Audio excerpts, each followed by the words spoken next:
Патиштата се најголем национален интерес, зашто тие се инвестиција во зајакнување на економијата и домашните компании. Ова меѓу другото го истакна министерот за транспорт и врски Благој Бочварски во интервју за утрински брифинг. Бочварски потенцираше дека фокусот на државата е насочен кон парите што Европската унија ги дава за инфраструктурни проекти за земјите во развој, кои се во висина од 9 милиарди евра за период од 7 години. Европска унија дава средства и тие се околу 1 милиарда од тие 9 милиарди кои што ќе бидат обезбедени и ставени на располагање за државата. Секако ние ќе аплицираме за најразлични проекти.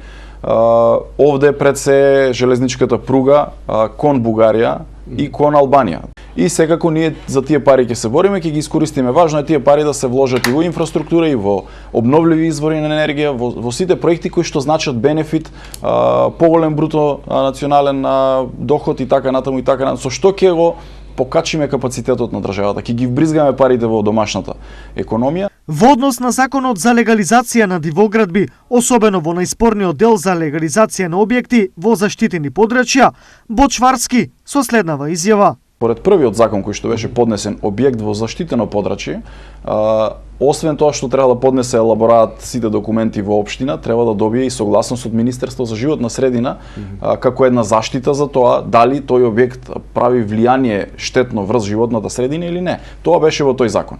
И јас тврдам дека ниту еден службеник во животна средина и ниту еден министер или заменик министер нема да потпише нешто кое што прави штета и влијание врз животната средина да даде согласност. Но од реакциите во јавноста рековме во ред, во законот можеме целосно да го исфрлиме ова прашање и да нема можност за такви објекти да бидат легализирани под ниту еден основ.